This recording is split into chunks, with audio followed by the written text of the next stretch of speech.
제가 몇 주 전부터 성령님에 대해서 시리즈로 좀 설교를 해야 되겠다 이런 그 마음의 부담이 생겨서 계속해서 성령님에 대해서 지금 말씀을 드리고 있습니다. 모르긴 해도 앞으로도 한 10번 이상 성령님에 대해서 우리가 좀 정확하게 알고, 특별히 성령님의 열매에 대해서 우리가 분명하게 알고 우리 삶 속에 그런 것들이 나타나는가 살펴봐서 정말 우리가 믿음에 있으면은 정말 믿음의 열매를 사는, 이렇게 맺는 그와 같은 그리스도인이 되어야 되겠다는 그와 같은 마음이 생겨서 제가 그런 부담을 가지고 이제 성령님에 대해서 먼저 설명을 드리고, 그 다음에 마지막에 가서 성령님이 있으면 어떠한 열매가 우리 가운데 나타나야 되는가, 이런 것들을 여러분에게 그냥 성경에 있는 그대로 이렇게 말씀을 좀 드리려고 그렇게 작정을 했습니다. 그래서 처음에 성령님은 참으로 권능이 많으신 분이다. 그래서 성령님의 권능이 임하게 되면 나타나는 그 표적이 사람들에게, 믿지 않는 자들에게 예수 그리스도의 증인이 되는 그와 같은 일이 나타난다. 그렇게 이제 말씀을 드렸습니다.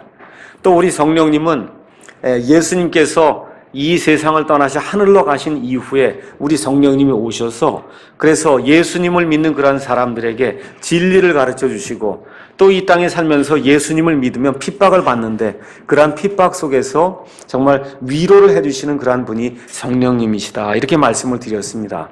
그 다음에 이제 지난주에는 제가 봉인과 보증이 되시는 그런 성령님이다 해서, 그래서 우리 아버지 하나님께서, 예수님께서 자신의 핏값으로 우리를 구속해서 죄의 권세에서, 마귀와 같은 세력에서 우리를 구원해 주시고, 그 다음에 우리를 이 땅에서 셋째 하늘로 보내실 때 그걸 완전히 봉인하셔서, 그래서 이 세상에 어떤 것도 우리를 타치하지 못하도록 그렇게 만들어 주시는데, 그때 사용하는 그 봉인이 바로 성령님이시다, 이렇게 말씀을 드렸습니다. 그래서 이 세 번의 이런 말씀을 쭉 드리는 가운데 나타난 어떤 성령님에 대한 특징이 있어요. 그 특징은 뭐냐 하면, 성령님은 자신을 드러내지 않는다는 거예요. 그러니까 성령 하고 자꾸 그걸 이야기하면은 거기에는 성령이 없을 수가 있다, 그런 얘기입니다. 그러니까 우리 성령님은 특별히 온화하게 성도들 안에 거하시면서 영원토록 내주하시면서 그 사람의 인격의 변화를 가져오시는 그런 분이 성령님이시지, 많은 교회나 기도원에서 이야기하는 것처럼 펄쩍펄쩍 뛰고 뒤로 넘어지고 무언가를 했다고 하는 그런 스타일의 성령님은 성경에 나와 있지 않은 성령입니다. 그렇게 이제 제가 말씀을 드렸어요. 그래서 우리 성령님이 우리와 함께 하시면은 나타나는 일이 항상 예수 그리스도를 높이게 돼요. 그렇게 되다 보니까 교회 안에서 성령 이런 이야기를 하지 않아도 예수님을 높이는 그러한 교회에는 성령님이 강하게 역사하는 그러한 교회다, 그렇게 이제 말씀을 드렸어요. 하나님의 말씀을 존귀하게 여기는 그러한 교회, 이러한 교회가 성령님을 높이는 그러한 교회다, 이렇게 말씀을 드렸습니다. 그래서 오늘은 특별히 성령님께서 진리가 되셔서 진리의 영으로 우리에게 오신다, 이렇게 말씀을 하셨는데, 이 진리라고 하는 것이 성경 말씀이거든요. 그래서 하나님께서 우리에게 성경 말씀을 어떻게 주시고, 또 어떻게 이것을 기록해 주시고, 그 다음에 성경 말씀이 우리 가운데 들어오게 되면 어떠한 효력을 발생하게 하는가, 이런 것들을 한번 성경을 통해서 살펴보는, 어느 면에서 설교라기보다는 성경을 좀 공부할 수 있는 그와 같은 시간을 좀 가지려고 합니다. 이 세상에 신도 많고 정말 주도 많고 여러 그런 부류의 경배의 대상이 많은데, 그 많은 경배의 대상 중에서 나는 이런 존재다 하고 자기 자신을 드러내서 알려주는 그와 같은 경배의 대상은 없습니다. 우리 성경에 나와 있는 우리 하나님, 저와 여러분의 하나님, 저와 여러분을 창조하신 하나님, 저와 여러분을 구원해 주신 그 하나님은 나는 이런 존재다 하고 자기 자신을 드러내서 알려주시는 분입니다. 그뿐만 아니라 예수 그리스도가 어떤 분인지, 성령님이 어떤 분인지, 천국과 지옥이 어떤 장소인지, 또 우리가 늘 짓고 있는 죄가 무엇인지, 이 사실 이렇게 짓는 죄는 죄의 현상이라고 볼 수가 있어요. 죄의 증상이라고 볼 수가 있어요. 진짜 죄, 하나님을 떠나서 내 마음대로 해보겠다는 그와 같은 그 죄가 어떻게 생겼고 그 죄의 증상들이 어떻게 됐고 그 죄로 인해서 어떠한 현상들이 우리 인류사에 이렇게 나타나고 있는가, 이런 모든 것을 하나님께서 직접 우리에게 이렇게 계시해서 알려주십니다.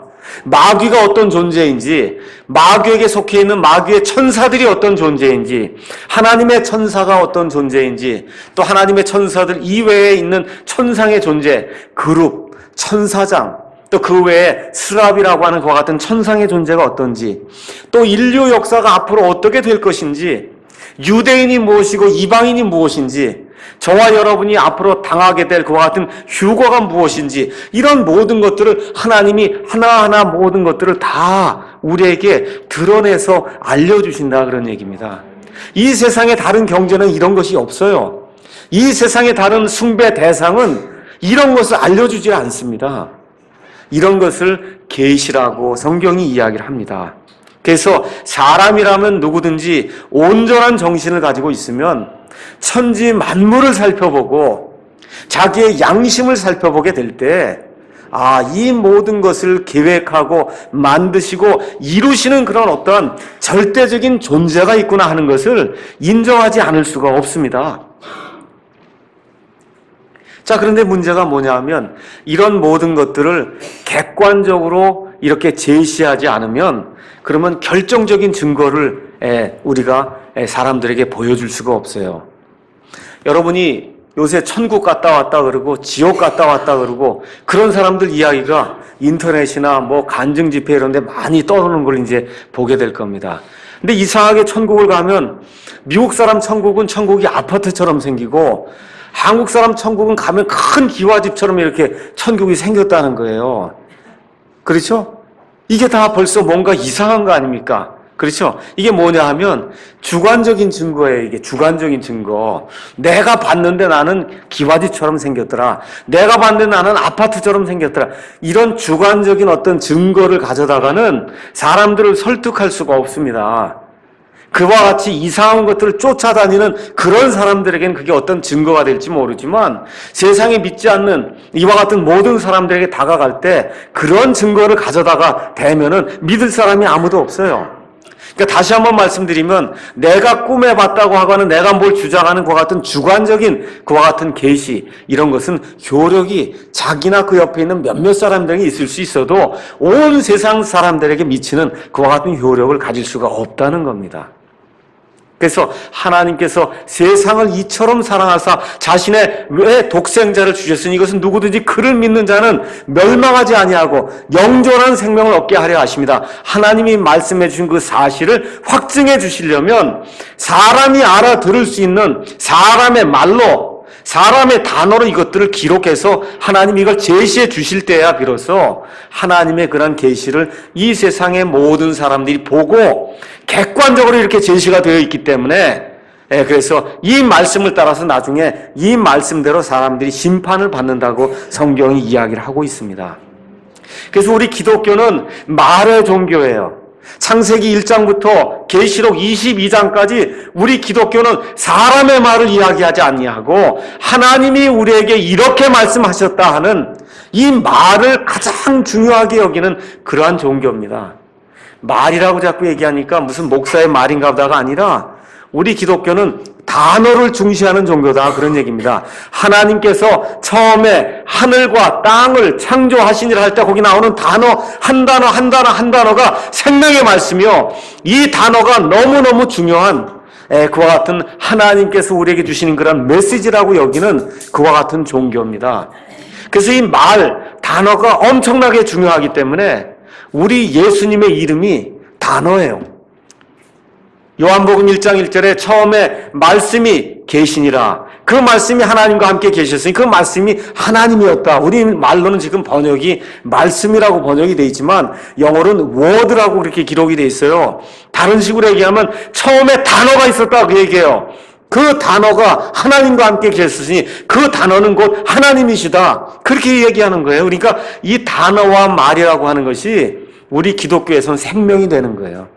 다른 어떤 이방 종교에서는 그거 중요하게 생각하지 않아요. 내가 이걸 듣고 느끼고 내 감정이 뭐냐가 중요하지, 여기 기록된 경전이 뭐라고 얘기하는 거 여기에 신경 쓰지 않습니다. 그렇지만 우리는 모든 것을 처음부터 끝까지 여기 나와 있는 하나님의 말씀이 뭐라고 이야기한다 해서, 심지어 목사의 말도 이 성경에 나와 있는 이 말씀이 아닌 것을 전하게 되면 그러면 여러분이 단호하게 배격을 해야 됩니다.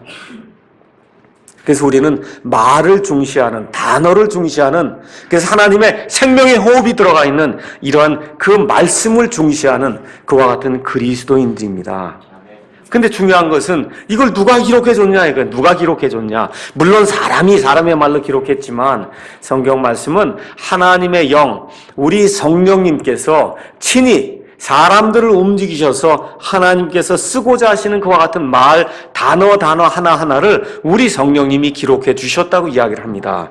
그래서 성령님께서 여러 가지 사역을 하시는데 그 사역 중에 저와 여러분을 위해서 하신 가장 큰 사역을 들라 얘기하면 하나님의 말씀을 기록해 주신 그 사역이 성령님의 사역에서 가장 큰 사역이다. 그렇게 한마디로 요약을 할 수가 있습니다. 그래서 오늘은 성경을 기록하시는 성령님이라고 하는 그런 제목을 가지고 성경이 왜 필요하고 하나님께서 그 성경을 어떻게 기록을 하셨고 그 다음에 그 성경이 올바로 들어가게 되면 그럼 사람 속에서 어떠한 일들이 생기는가, 그래서 성경과 성령님의 그러한 관계가 어떤 것인가를 한번 살펴보는 그러한 시간을 갖도록 하겠습니다.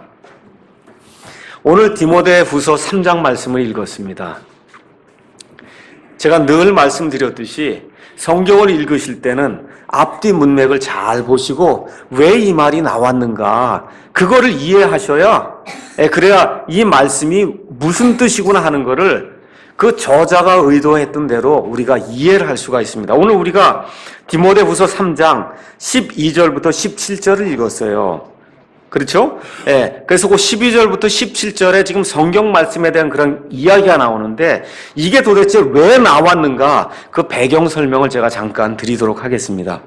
여러분 잘 아시다시피 디모데후서는 주후 65년경에 사도 바울이 로마에서 이제 네로 황제라고 한 이 악독한 그런 황제의 핍박을 받아서 그래서 죽기 바로 직전에 사도 바울이 자기가 사랑하던 친아들과 같이 여기던 디모데라고 하는 그런 제자에게 보낸 유언의 말입니다. 유언의 말이에요. 이 디모데라고 하는 사람은 사도행전 16장 1절에 이제 처음 등장을 합니다. 사도 바울이 3차, 세 번째 선교여행을, 3번 선교여행을 했고 맨 마지막에 로마로 이송되어 가는 그와 같은 과정이 기록되어 있는데 사도 바울이 2번째 선교여행을 떠날 때 사도행전 16장 1절에 가서 보면 더베와 루스드라 지방에 아버지는 그리스 사람이요 어머니는 유대인인 이러한 그 디모데라고 하는 그런 청년을 만났어요. 너무나 사람이 신실하고 해서 그래서 디모데를 자기의 선교여행에 데리고 가는 그와 같은 대목이 기록이 되어 있습니다.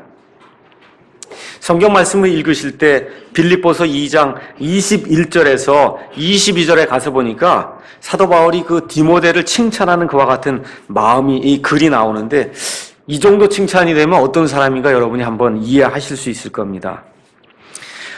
내가 속히 디모데를 너희에게 보내기를 주 예수님 안에서 바람은 너희 형편을 알게 되어 나도 좋은 위로를 받으려 함이니 같은 마음으로 너희 형편을 자발적으로 돌아볼 자가 내게 아무도 없느니라. 디모데밖에 없다는 거예요. 그 다음에 뭐라고 기록하고 있냐면 모든 사람이 자기의 일을 추구하고 예수 그리스도의 일들을 추구하지 아니하되 오직 디모데의 증거를 너희가 아나니 아들이 아버지에게 하듯 그가 나와 함께 복음 안에서 섬겨왔느니라. 이 정도 얘기가 되면 뭐 더 이상 얘기할 필요 없잖아요. 모든 사람이 다 자기 일을 추구한다는 거예요. 예수 그리스도의 일들을 추구하는 사람이 없다는 거예요. 근데 자기와 함께 이 고난 속에서 아들이 아버지를 섬기듯 나를 섬겨온 자가 있는데 이 사람이 디모데다. 제가 목회라고 얘기하는 것 자체가 부끄러운데 이런 일들을 하면서 정말 이런 사람이 있었으면 좋겠다. 요새 굉장히 많이 느낍니다. 아들이 아버지를 섬기듯이 정말 복음 안에서 정말 나를 돕고 같이 이러한 그 선한 싸움을 싸우는 그와 같은 사람이 있으면 참 좋겠다. 이런 일들을 많이 이제 생각을 해봅니다. 이 디모데가 바울에게 이렇게 귀중한 존재였어요. 그런데 지금 디모데가 멀리 떨어져 있습니다. 자기는 이제 죽을 때가 가까이 와서 언제 죽을지 모르는 이와 같은 상황 속에서 그래서 지금 디모데에게 디모데 전서와 디모데 후서를 기록하는데 디모데 후서가 뒤에 기록된 거니까 말 그대로 디모데에게 주는 유언의 말입니다. 디모데 후서 4장 9절에 가서 보니까 사도 바울의 어떤 애절한 심정이 그 안에 기록되어 있어요. 너는 서둘러서 조만간 내게로 좀 빨리 좀 와라.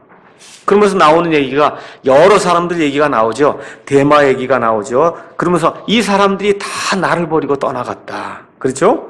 예. 그렇게 이제 이야기하면서 여러 사람들이 나를 대적하고 나를 버리고 다 떠나갔다는 거예요. 16절에 가서 보니까 사도 바울의 정말 그 심정을 읽을 수 있지 않습니까? 내가 처음 답변할 때 로마 황제 앞에 서서 내가 내 자신을 변명할 때 아무도 나와 함께하지 아니하고 모든 사람이 나를 버렸으나 그것을 그들의 책임으로 돌리지 아니하시기를 하나님께 내가 기도하노라.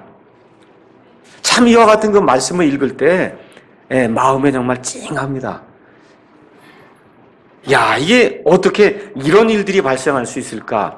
사도 바울처럼 하나님의 신비를 풍성히 알아서 그 많은 사람들에게 하나님의 신비를 전해준 사람이 없어요.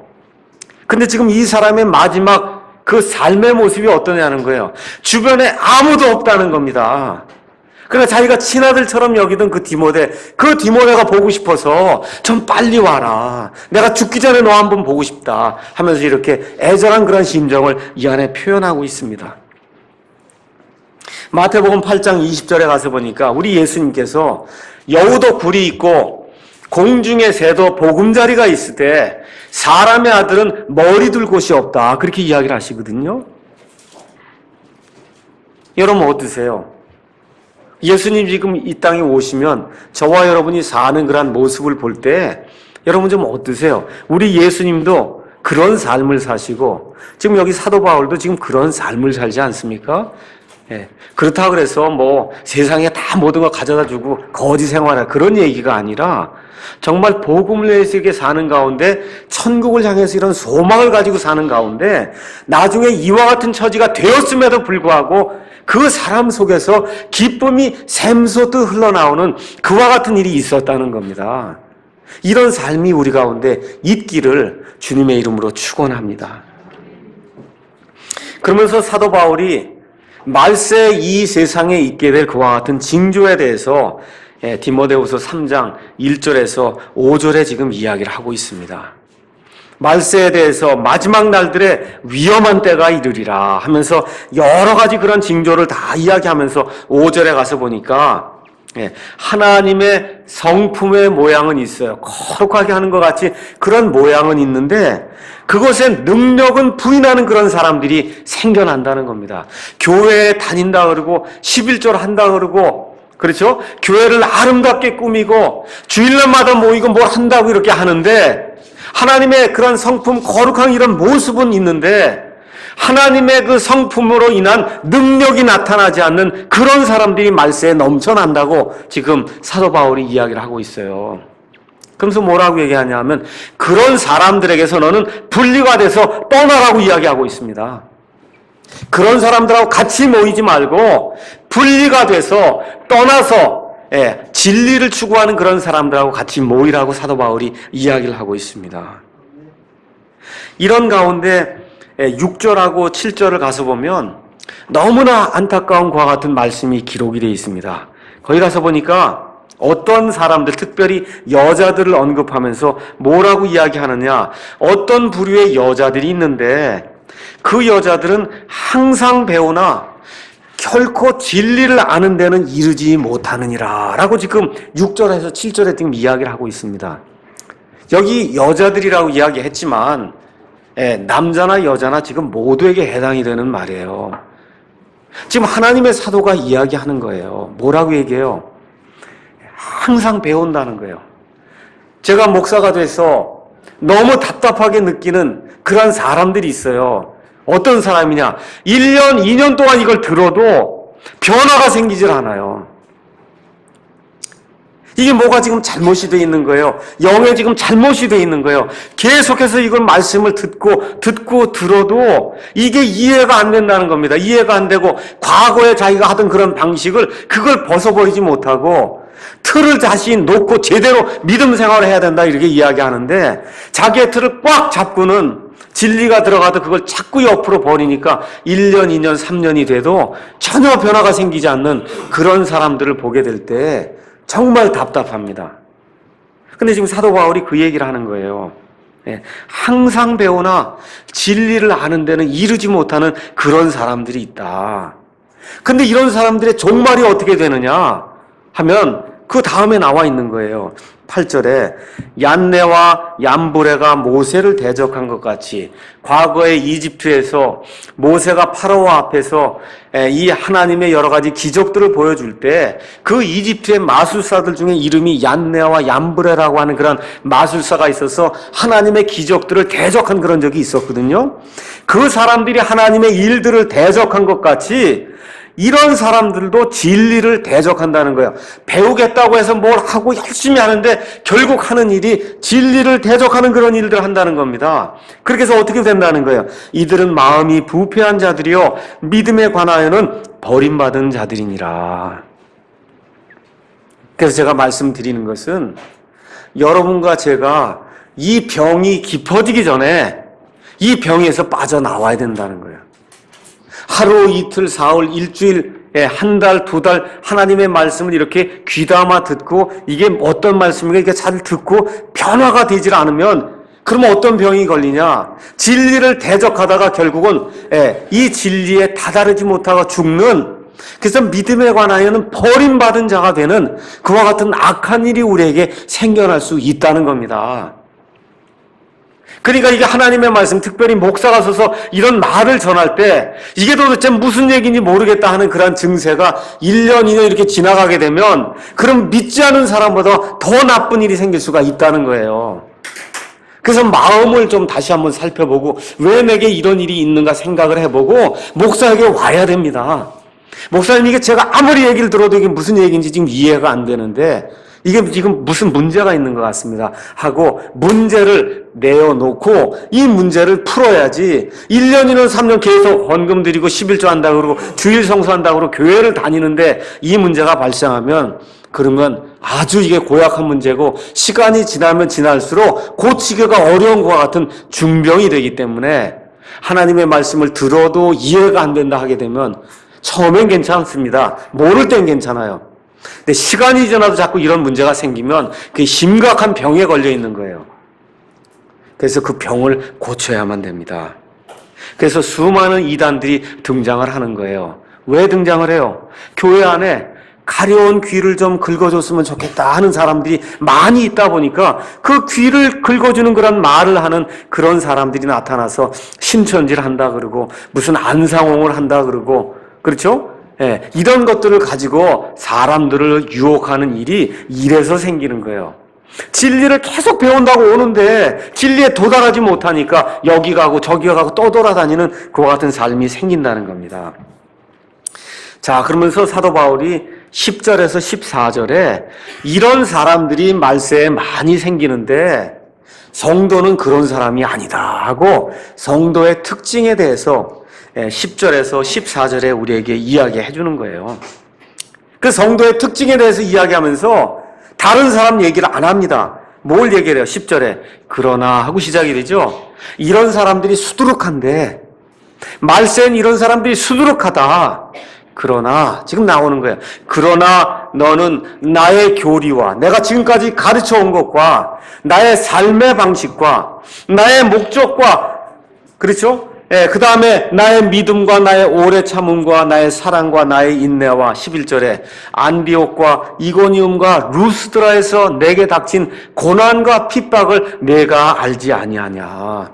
내가 어떠한 핍박을 견뎌냈는지 내가 알지 아니하냐. 그런데 이 모든 것 가운데서 하나님께서 내게 선하게 긍휼을 베풀어 주셔서 이 모든 것 가운데서 지금까지 지켜주시고 나를 보호해 주셨다라고 이야기하면서 성도들의 삶은 앞에 나와 있는 그런 부류들의 삶하고 완전히 다른 거다 하면서 자기 자신의 예를 드는 거예요. 그러니까 우리가 1년, 2년, 3년, 4년 이렇게 지나면서 성도로서 점점 성화가 될 때는 나중에는 내 자신의 삶이 이렇지 아니하냐 하고 다른 사람에게 내 삶을 내어놓을 수 있어야 된다 그 얘기입니다. 예수님 이야기도 좋아요. 사도 바울 얘기도 좋습니다. 근데 시간이 지나면 사도 바울처럼 내 삶이 내가 가르친 것과 내 삶의 방식과 내 삶의 목적과 내 믿음과 오래 참음과 사랑과 핍박과 고난을 받으면서 예수님을 사랑하고 그 가운데서 하나님의 은혜와 긍휼을 통해서 지금까지 내 삶이 연장이 되고 하나님 안에서 내가 은혜와 긍휼의 삶을 산 것, 그걸 나를 보고 여러분이 깨달아야 된다. 그렇게 이야기할 수 있는 지경에 이르러야 된다고 지금 사도 바울이 이야기를 하는 겁니다. 여기 가서 보면 안디옥과 이고니움과 그 다음에 루스드라라고 하는 그런 이야기가 나오는데 이것은 사도행전 14장 19절에서 21절에 나오는 그러한 말씀입니다. 사도 바울이 많은 핍박을 받았는데 이 핍박을 받다가 사도 바울이 죽었다가 다시 살아난 그와 같은 경험이 어디에서 생기냐 하면 루스드라라고 하는 그런 마을에서 생깁니다.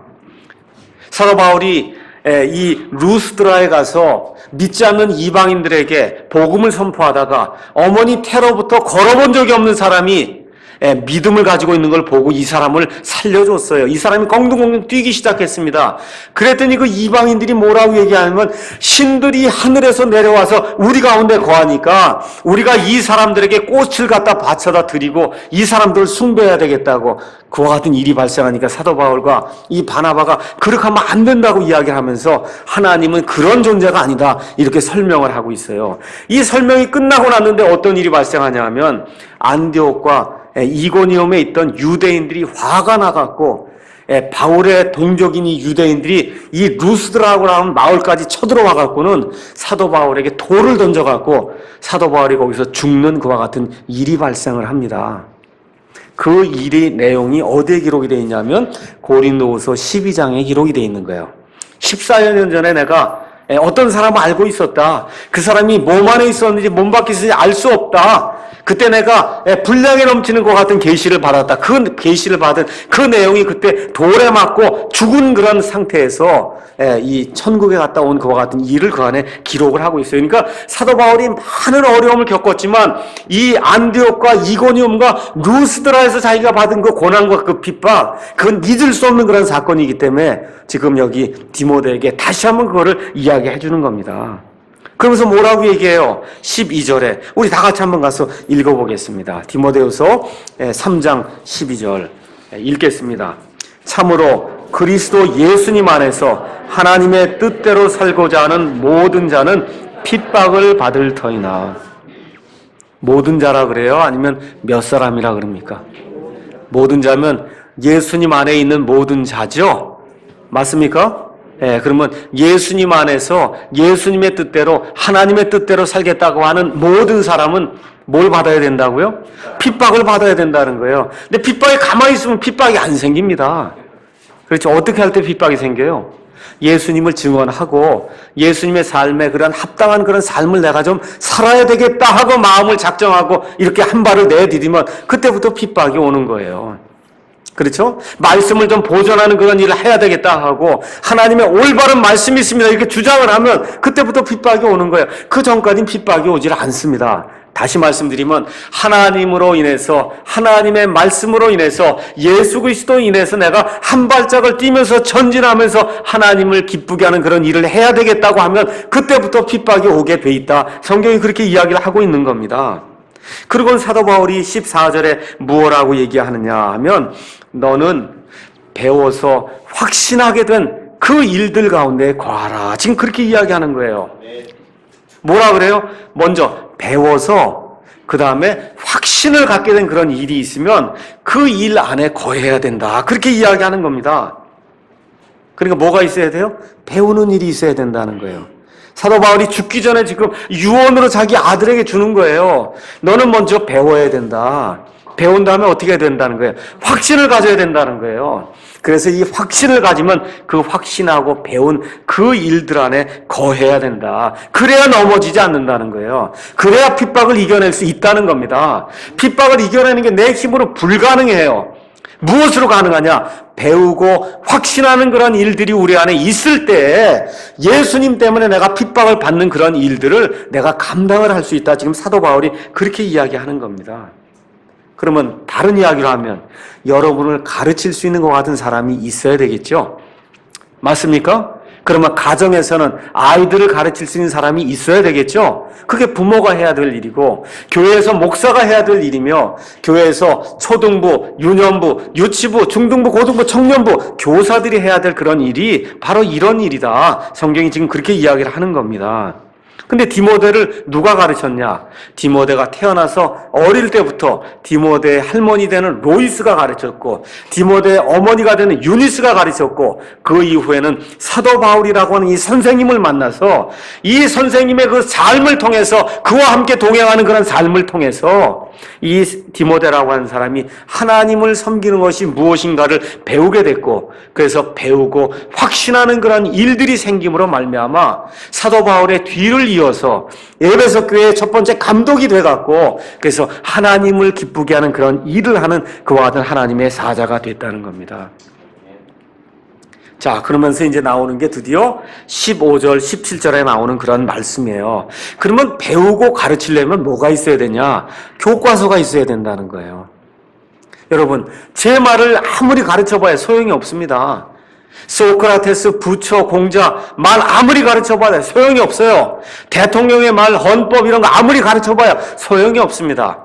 하나님의 사람이라면 하나님의 사람을 마땅히 훈련시킬 수 있는 교과서가 있는데 그 교과서가 성경 말씀이다. 성경이 그렇게 이야기하는 거예요. 그래서 이 성경 말씀이 있어야 되기 때문에 지금 사도 바울이 배우고 확신한 것들 안에 거하려면 성경 말씀이 있어야 된다. 그래서 내가 어릴 때부터 이 성경 기록을 알고 이 성경 말씀을 배워오지 않았느냐. 지금 디모데에게 그렇게 이야기를 하는 겁니다.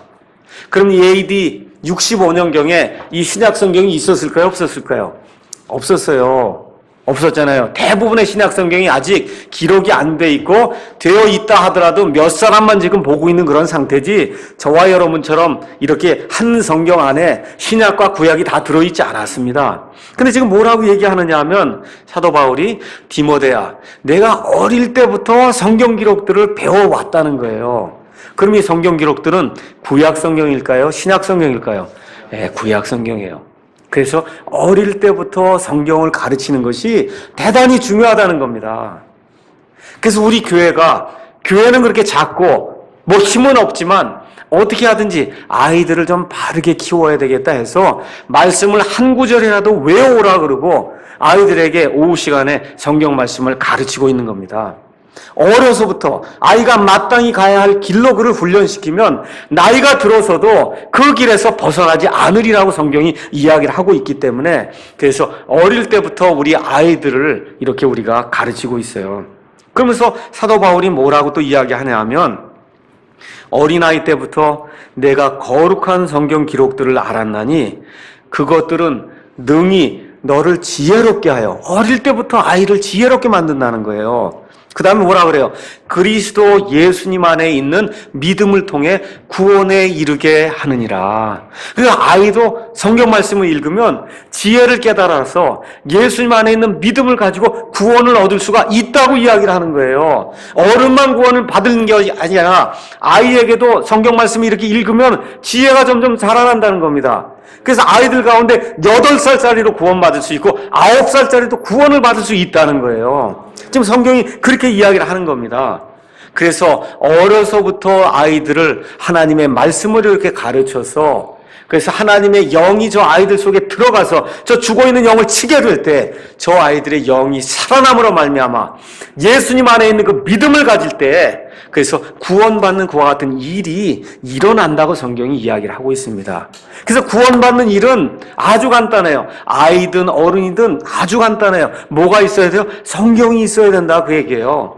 그래서 성경 말씀을 자꾸 읽게 되면 지혜로운 사람이 되게 되고, 지혜가 들게 되면 그러면 예수님 안에 있는 믿음을 가지고 구원을 받는 그런 일이 자연히 생긴다, 성경이 그렇게 이야기를 하는 겁니다.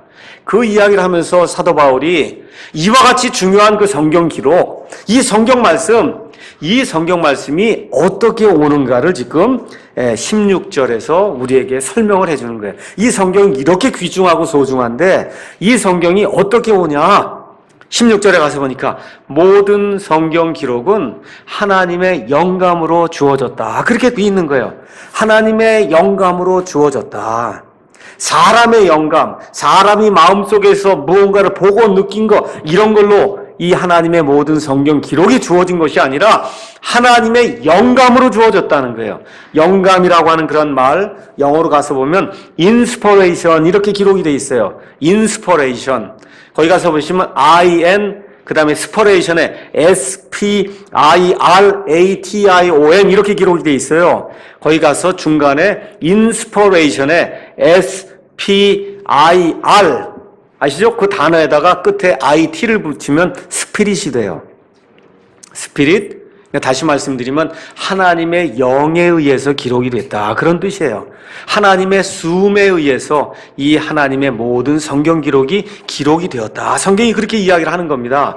다시 말씀드리면 창세기 1장 1절부터 요한계시록 22장 마지막 절까지 나오는 모든 단어는 사람의 말이 아니라 하나님의 영이신 성령님께서 한 단어 한 단어 한 단어를 직접 적어주신 하나님의 말씀이다. 그래서 이 말씀을 통해서 사람이 지혜롭게 되고 예수님이 누구신지를 알게 되고 예수님만을 신뢰하게 되고 예수님 안에 있는 믿음을 갖게 되므로 그 사람의 죽은 영이 다시 살아나서 구원받는 역사가 일어날 수 있다, 성경이 지금 그렇게 이야기를 하는 겁니다.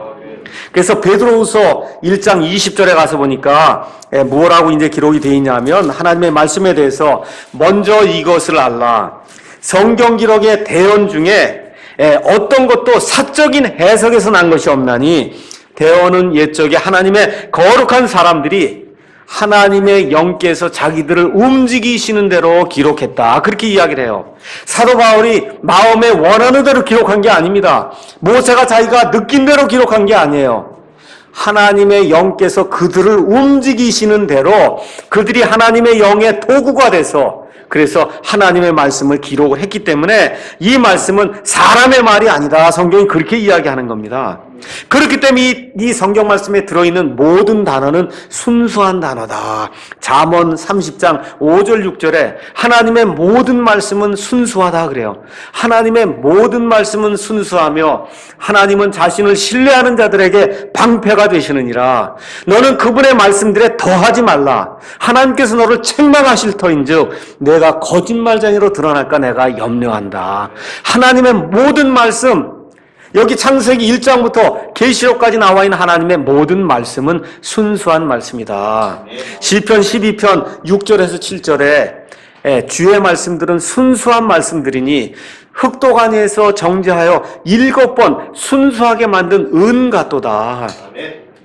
이 은 광석을 캐다가 흑도가니에 집어넣고 7번을 정련해야 100% 깨끗한 것과 같은 은이 나오는데 우리 하나님의 말씀이 바로 그렇게 깨끗한 은과 같이 정련이 되어 있는 순수한 말씀이라 거기에 더할 수도 없고 거기에 뺄 수도 없는 그런 말씀이라 성경이 그렇게 이야기를 하고 있는 겁니다. 이 말씀을 누가 기록해 주셨어요? 성령님이 우리에게 진리를 알려주시기 위해서 성령님이 이렇게 기록을 해주셨다. 성경이 그렇게 이야기를 하는 겁니다. 그러니까 이와 같은 말씀이 들어가게 되면 히브리서 4장에 있는 것처럼 어떤 일이 발생을 하느냐 하면 하나님의 말씀은 살아있고 권능이 있으며 양날 달린 어떤 칼보다도 예리해서 거기 가서 보니까 뭐라고 기록되어 있어요? 혼과 영과 및 관절과 골수를 찔러 두 조각을 낸다는 거예요. 여러분, 혼과 영을 나누는 게 너무나 어렵기 때문에 이 세상의 대부분의 신학자들이 혼과 영은 같다 그러고 영혼이라고 얘기를 해요.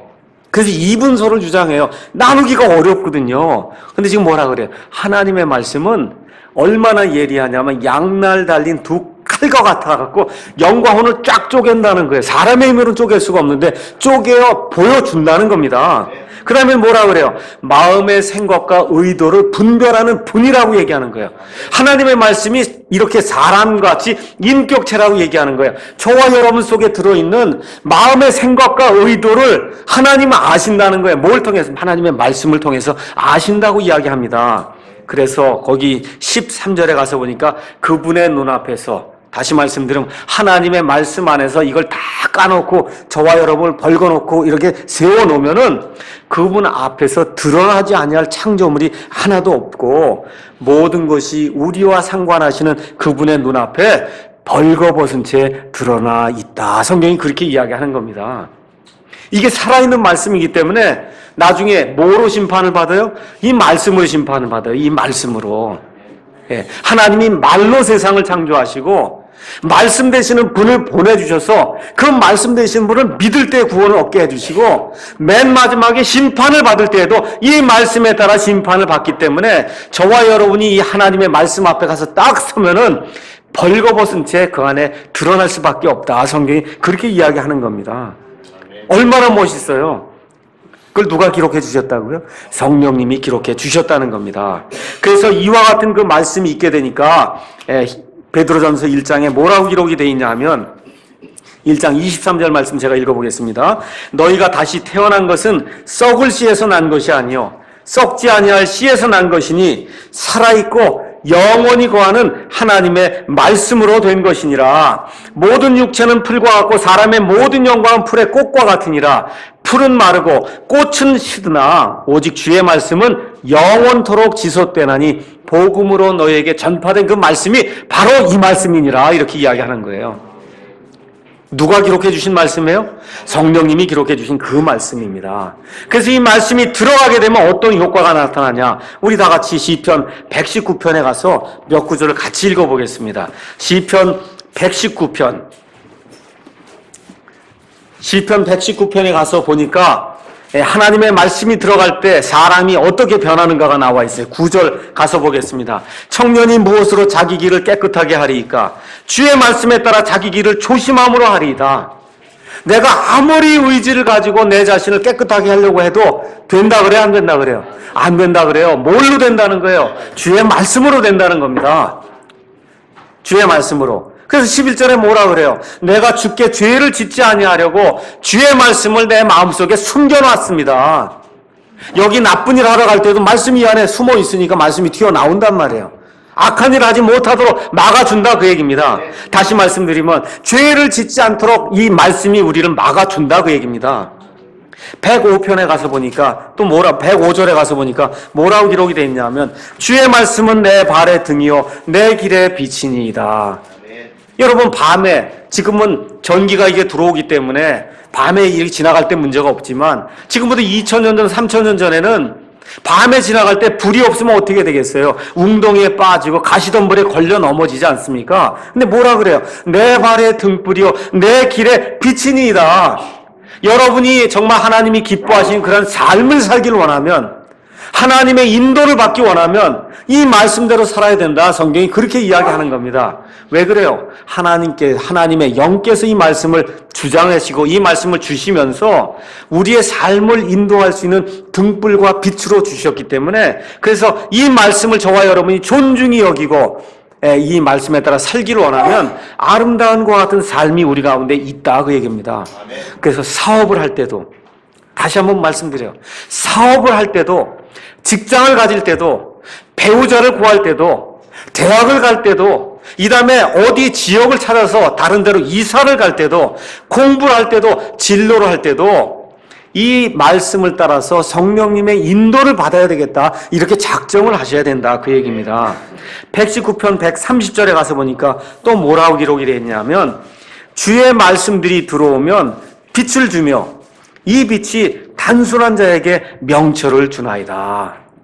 이 주의 말씀들 자꾸 읽잖아요. 그럼 어떻게 된다는 거예요? 이 말씀들이 내게 자꾸 들어오면 이 말씀이 내게 빛이 돼갖고 내게 지혜와 명철을 준다는 겁니다. 우리나라가 지금 이렇게 잘 살게 됐어요. 그렇죠? 우리 힘으로 된 게 아니에요. 하나님의 긍휼과 하나님의 은혜로 됐는데 뭘 통해서 됐어요? 유교와 불교를 통해 된 게 아닙니다. 지금부터 100여 년 전에 하나님께서 기독교의 이 복음을 우리 땅에 전해주셔서 부지런하게 살고, 그렇죠? 근면하게 살고 거짓말하지 않고서 정직하게 살 수 있는 이와 같은 이 사상의 개조가 생길 수 있도록 하나님이 만들어 주셨습니다. 그래서 이 기독교가 있기 때문에 지금 한국이 이렇게 부흥하는 거예요. 여기 나와 있는 그대로입니다. 주의 말씀들이 들어가면 사람을 지혜롭게 하고 사람을 명철하게 만든다. 성경이 그렇게 이야기를 하고 있습니다. 자, 그래서 다시 디모데 후서로 돌아가니까 모든 성경 기록은 하나님의 영감으로 주신 것으로 교리와, 그렇죠? 책망과 바로잡음과 의로 교육하기에 유익하다. 그렇게 이야기를 하는 겁니다. 그래서 이 성경 말씀, 성령님이 주신 이런 말씀이 들어오게 되면 진리만을 배우려고 노력하는 사람이 돼요. 진리만을 가르치려고 노력하는 그런 사람이 된다는 겁니다. 그러면서 어떻게 돼요? 나를 바라보고 남을 바라보고, 그렇게 어떻게 해요? 잘못된 것을 내 자신을 바로잡고 남을 바로잡아 줄 수 있는 그런 사람이 될 수 있도록 만들어 준다는 겁니다. 그래서 바른 말씀과 바른 구원과 바른 교회를 좀 해봐야 되겠다는 그런 열정이 생기도록 만들어 준다는 거예요. 하나님의 영이 하시는 거예요. 내가 하는 것이 아니라 이 하나님의 바른 말씀이 들어가게 되면 이런 일들을 하게 된다, 그 얘기입니다. 그래서 그 다음에 뭐라고 썼어요? 이것은 하나님의 사람이 완전하게 되어 모든 선한 일에 철저히 갖추어지게 하려 합니다. 그래서 제가 부탁드린 건 백독 일도를 하라는 거예요. 하나님의 말씀을 100번 읽고 기도를 한번 하라, 그 얘기입니다. 기도가 하나님의 말씀에 벗어난 기도를 하면 그것이 오히려 하나님에게 가증한 것이 된다고 잠언이 우리에게 이야기를 하고 있습니다. 기도를 막 해요. 근데 하나님이 기뻐하지 않는 걸 하면 안 하는 게 더 낫다, 그 얘기예요. 그럼 하나님이 기뻐하는 걸 하려면 말씀을 알아야 하나님이 기뻐하는 기도를 할 수 있어요. 말씀을 알아야 하나님이 기뻐하는 봉사를 할 수 있습니다. 말씀을 알아야 하나님이 기뻐하는 설교를 할 수 있어요. 말씀을 알아야 하나님이 기뻐하는 그런 섬기는 일을 할 수 있기 때문에 백독 일도를 하라, 제가 그렇게 여러분에게 부탁을 드리는 거예요. 마지막으로 그러면 성경과 성령님은 어떤 관계가 있느냐? 성령님을 내가 높이길 원해요. 그러면 여러분 성경을 사랑하면 됩니다. 여러분, 나는 정말 성령 하나님을 사랑하길 원합니다. 그러면 성경을 높여야 돼요. 성경을 귀중하게 여겨야 돼요. 이거 가죽으로 쌓고 다이아몬드로 이렇게 받고 이러란 얘기가 아니에요. 여기 나와 있는 이 하나님의 말씀을 생명과 같이 존귀하게 여겨야 된다, 그런 얘기입니다. 개역 성경과 같이 이렇게 불실한 그런 성경 보고 이 안에 없음이라는 성경을 이렇게 보게 되면 분개하는 그런 마음이 생겨야 돼요. 아니, 어떻게 하나님 말씀이 이렇게 편개가 될 수 있을까? 이런 마음이 생겨야 돼요. 이게 정상적인 마음이에요, 이게. 이걸 보여줘도, 그거 좀 틀리면 어때? 그렇죠? 그게 없음이 좀 있으면 어때? 이게 무슨 얘기야? 성령님을 무시하는 거예요. 여러분, 맞지 않습니까? 이 성경책을 기록해 주신 성령님이 온전하게 말씀을 보존해 주셨는데 이게 빠져 있는데도 불구하고 그거 좀 빠져 있으면 어때? 교회 생활만 잘하면 되지. 그게 뭐야? 성령님을 무시하겠다는 거예요. 이런 일은 하나님이 기뻐하지 않습니다. 교회의 크기가 중요하지 않아요. 사람의 위치가 중요하지 않아요. 대통령이냐 뭐 이런 게 중요하지 않습니다. 하나님의 말씀을 존귀하게 여기는 사람이 성령 충만한 사람입니다. 이 말씀을 내 삶에 적용해서 내가 변화해야 되겠다고 생각하는 사람이 성령 충만한 사람이에요. 이 말씀을 그래서 남에게 전해야 되겠다고 느끼는 사람이, 그리고 그 한 발짝을 뛰는 사람이 성령 충만한 사람입니다. 쌀라쌀라하고 뒤로 넘어지고 이건 성령 충만한 게 아니라 미친 사람들이에요. 그런 거 하나님이 원치 않습니다. 하나님이 원하시는 그런 사람은 내가 하나님의 뜻을 알아서, 하나님을 알아서 하나님의 뜻대로 내가 한번 살아봐야 되겠으면 하고 성경을 이 생명처럼 여기는 그런 사람, 그 사람이 성령으로 충만한 사람이요 성령님의 사람이다, 이렇게 하나님이 말씀을 해주고 있어요. 그래서 제가 여러분에게 말씀드리는 것은, 왜 바울 사도가 하나님의 복음의 말씀을 그렇게 전하다가 맨 마지막에 지금 죽기 전에 지금 유언의 말을 남기지 않습니까? 유언의 말에 지금 내용이 뭐예요? 성경을 중히 여기라는 거예요. 다른 게 없어요. 그렇지 않습니까? 그래서 4장에 뭐라고 얘기하는 4장 1절에 그러므로 내가 하나님 앞과 주 예수 앞에서, 그렇죠? 친히 나타나실 때 자신의 왕국에서 산 자와 죽은 자를 심판하실 바로 그분 앞에서 내게 명하노니 너는 말씀을 선포하라 그러지 않습니까? 때에 맞든지 맞지 아니하든지 선포하라. 사도 바울이 지금 죽기 전에 이렇게 말씀을 존귀하게 하는 그와 같은 유언의 글을 지금 디모데에게 남겨주고 있다는 그런 사실을 저와 여러분이 기억을 하면서 이 모든 것들을 기록해 주신 그 성령님이 얼마나 귀중한 분이신가. 그러니까 성령 하지 않아도 뭐만 있으면 돼요? 성경 말씀을 사랑하는 그런 사람이면 성령님을 사랑하는 그런 사람입니다. 결론 말씀드리겠습니다. 올바른 그리스도인이라면 성경을 자기 생명처럼 여길 거예요. 왜 그래요? 성경의 저자가 성령님이기 때문에 그렇습니다.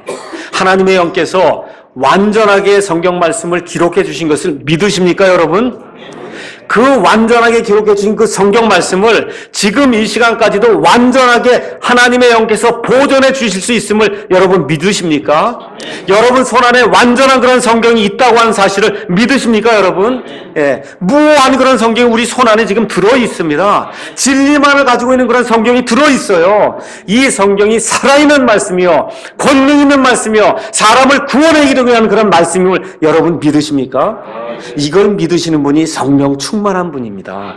그래서 이번 한 주간 사시는 동안에 디모데후서 3장 16에서 17절 말씀을 다시 한번 기억해 보세요. 모든 성경 기록은 하나님의 영감으로 주신 것으로 교리와 책망과 바로잡음과 의로 교육하기에 유익하니 이것은 하나님의 사람이 완전하게 되어 모든 선한 일에 철저히 갖추어지게 하려 합니다. 성경이 지금 그렇게 기록하고 있으니까 이 말씀을 다시 한번 음미해 보면서 이 귀한 말씀을 주신 성령님께 이렇게 감사를 드릴 수 있는 그런 한 주간이 되기를 주님의 이름으로 축원합니다. 네.